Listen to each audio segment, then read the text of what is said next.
मानस मिश्रा वाली news India में आप सभी का बहुत बहुत स्वागत करता हूं। आरक्षण पर सबसे बड़ी खबर आपको दिखाने जा रहे हैं, जहां पर आर्थिक आरक्षण जिसको लेकर के हिंदुस्तान की राजनीति में हमारे देश का विपक्ष का बहुत ही ज्यादा दोगला रवैया, जहां राहुल गांधी हर मंच पर जो हिंदुओं को बांटने का कार्य करते हैं और जाति जनगणना खिलाते हैं। लेकिन आज आपको दिखाने जा रहे हैं leader of opposition of parliament LOP Rahul Gandhi का वो सच और आर्थिक आरक्षण का वो चेहरा, जो मेरे ख्याल से आज हिंदुस्तान के हर एक फोन तक पहुंचना चाहिए वीडियो।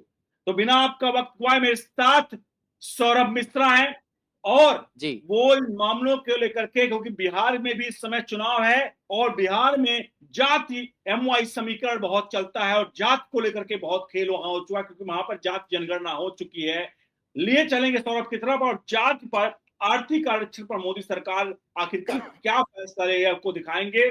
चलिए बढ़ते हैं, अनुरोध करेंगे वीडियो को लाइक शेयर जरूर करेगा। सौरभ, आप बताइए आखिरकार कि राहुल गांधी हर मंच से जो बिहार में अब कह रहे हैं कि आर्थिक आरक्षण कर रहे थे, वो कल मंच से उन्होंने कह दिया कि ईबीसी यानी कि इकोनॉमिकल बैकवर्ड क्लास, जिसे सवर्ण क्लास में लोअर क्लास कहा जाता है, नहीं आर्थिक रूप से बात कर दी राहुल गांधी ने। तो क्या राहुल गांधी को डर सताने लगा क्या कि बिहार में वो चुनाव हार रहे हैं?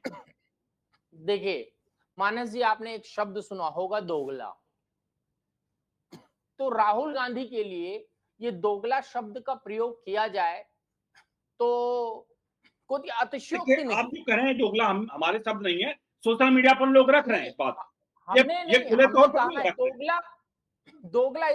दोगला इसलिए मैं कह रहा हूं, आपके शब्द नहीं है दोगला, मैं इसलिए कह रहा हूं क्योंकि आप एक हाथ में संविधान लेकर दूसरे अपनी वाड़ी जो निकालते हैं उससे ये कहते हैं जिसकी जितनी आबादी उसका उतना हक।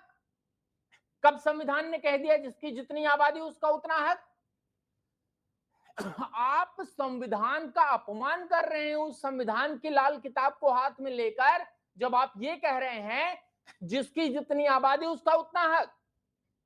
उसके बाद उसी मंच से आप बोल रहे हैं ईबीसी को ही हम करेंगे, और उसके बाद ईबीसी छोड़िए, कल के में ईबीसी तो छोड़ ही दीजिए, कल जो इकोनॉमिकल बैकवर्ड कास्ट कहा है ना ईबीसी, उसके अलावा राहुल गांधी का भाषण बहुत करीब से सुनिएगा।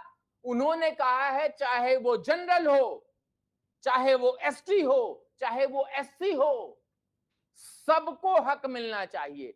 तो राहुल गांधी आप बता दीजिए आप कहना क्या चाहते हैं, आप साध क्या रहे हैं? क्या आपके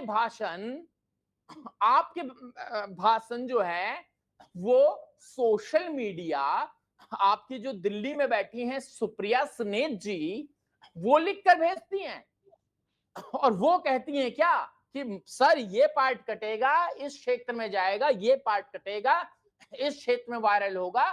सोशल मीडिया पर एडवर्टीजमेंट कैंपेन चलाकर कैसे एरिया वाइज भेजना है, ये आज दर्शकों को हम बता दें कि होता क्या है। अगर आप एक गांव में है, बगल में ए गांव है, बी गांव है, सी गांव है। ए गांव में मुझे ए कंटेंट दिखाना है तो मैं दूसरा कंटेंट दिखाऊंगा, बी गांव में मुझे कोई और कंटेंट दिखाना है फेसबुक पर और इंस्टाग्राम पर, मैं वो दिखाऊंगा, सी में जो दिखाना है वो दिखाऊंगा।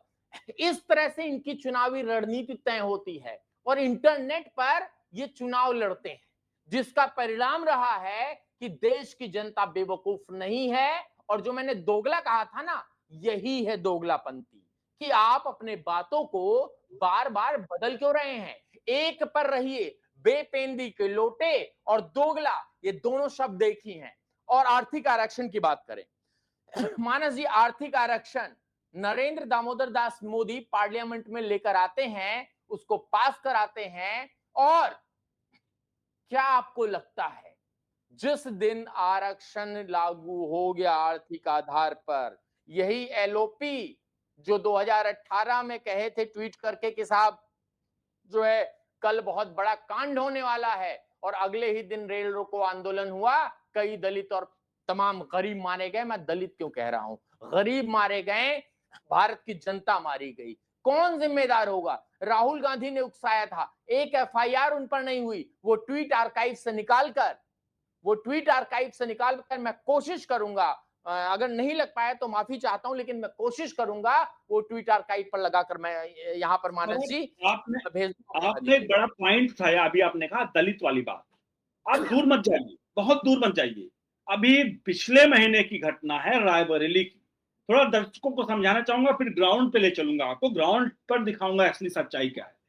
अभी पिछले महीने की घटना है रायबरेली की, राहुल गांधी के चुनाव क्षेत्र, संसदीय क्षेत्र की, जहां पर एक व्यक्ति होता है जो रात के 2 बजे एक गांव से गुजर रहा होता है। गांव वाले समझते हैं कि वो चोर है या उसकी एक्टिविटी ऐसी होती है वो चोर है। गांव वालों पकड़ते हैं, उसको पीटते हैं और उसकी हत्या हो जाती है। बात राहुल गांधी तक पहुंचती है। राहुल गांधी आनंद फानन में ट्वीट करते हैं कि दलित की वहां पर हत्या कर दी गई सवर्णों के द्वारा पीटने से। अब जब इस मामले की पूरी सुनिए, अब इस मामले की जब जांच हुई, अभी इतना नहीं है, यहाँ पर दलित एंगल, हमारा मीडिया भी हमेशा लिखता है अगर कहीं दलित मारा जाता है तो कहेंगे दलित मारा गया। अरे ऐसा अगर ब्राह्मण मारा जाता है तो लिखो ना ब्राह्मण की हत्या, क्षत्रिय की हत्या। क्यों लिखो? मैं तो कहता हूं कुछ मत लिखो ना भाई साहब। नहीं लिखा जाता है तो ऐसे लिखो ना। तो सुनिए, मैंने बहुत बारीक बात बता रहा हूँ यहाँ पर। तो राहुल गांधी आनंद फान में ट्वीट कर दिया कि मौका है, अरे यहाँ पर दलित मारा गया है और ब्राह्मणों ने मार दिया, उच्च जाति ने मार दिया, सवर्णों ने मार दिया। उन्होंने ट्वीट कर डाला।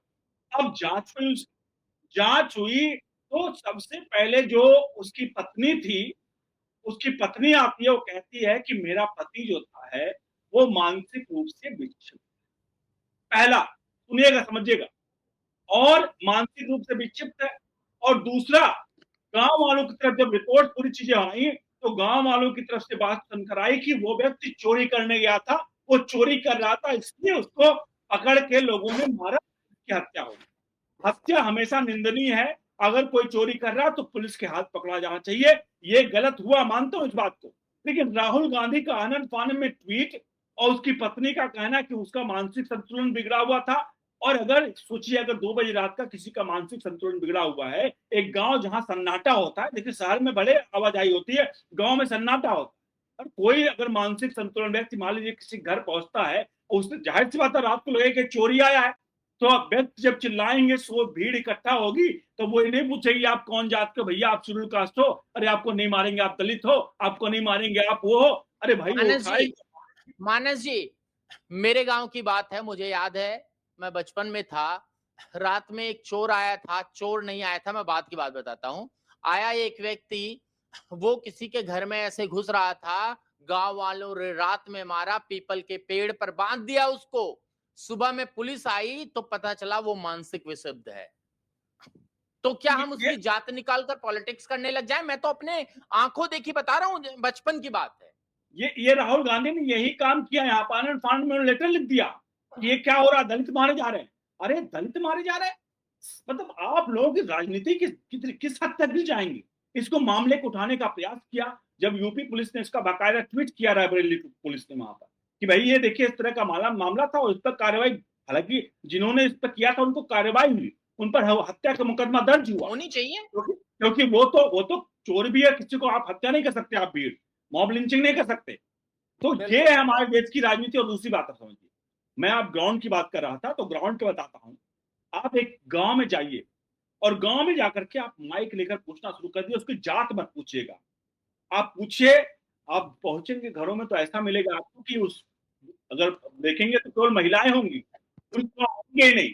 और अगर पूछिए, एक घर की बात नहीं बता रहा हूँ, ये प्रैक्टिकल बता रहा हूँ, क्योंकि मैं जिस क्षेत्र से आता हूँ वहां की हालात की बयां कर रहा हूँ, हमारे आसपास के पड़ोसियों की बात बयां कर रहा हूँ, जिनकी स्थिति ये है कि साहब उनके घर के पति कोई दिल्ली, कोई मुंबई, कोई अन्य बेंगलोर, कोई कहीं नौकरी कर रहे हैं, सिक्योरिटी गार्ड की नौकरी कर रहे हैं, 5,000, 8,000, 10,000 रुपए महीने की नौकरी कर रहे हैं। उनकी पत्नियां गांव में हैं बच्चों के साथ, जिन बच्चों को 2 वक्त की रोटी किसी तरह से मुहैया हो पा रही है, उनके एजुकेशन के नाम पर शून्य है, और सारी चीजें उनकी छीनी गई है, कोई व्यवस्था नहीं। अब सोचिए, उन परिवार का जो बच्चा पैदा हुआ सवर्ण में, क्या उनके उनके हक की बात कोई नहीं करेगा? आप सिर्फ जात जात बात करोगे। अरे शर्म आनी चाहिए आप सभी लोग को राजनीति में। मुझे लगता है कि ऐसे में तो गुस्सा हर कोई किसी को आएगा और आखिरकार आज से अगर जो भी जात की बात करता है कि जाति जन की बात, जनगणना और इस सब की बातें, मुझे लगता है कि इस पर होनी चाहिए। बहरहाल अब वक्त ज्यादा नहीं है, मैं इस पर यहीं पे आपको रोकूंगा। आपसे अनुरोध करूंगा इस वीडियो को लाइक शेयर जरूर करेगा और जितना हो सके अपने हित मित्रों को जरूर पहुंचाइए। बने रहो न्यूज इंडिया के साथ। बहुत बहुत धन्यवाद।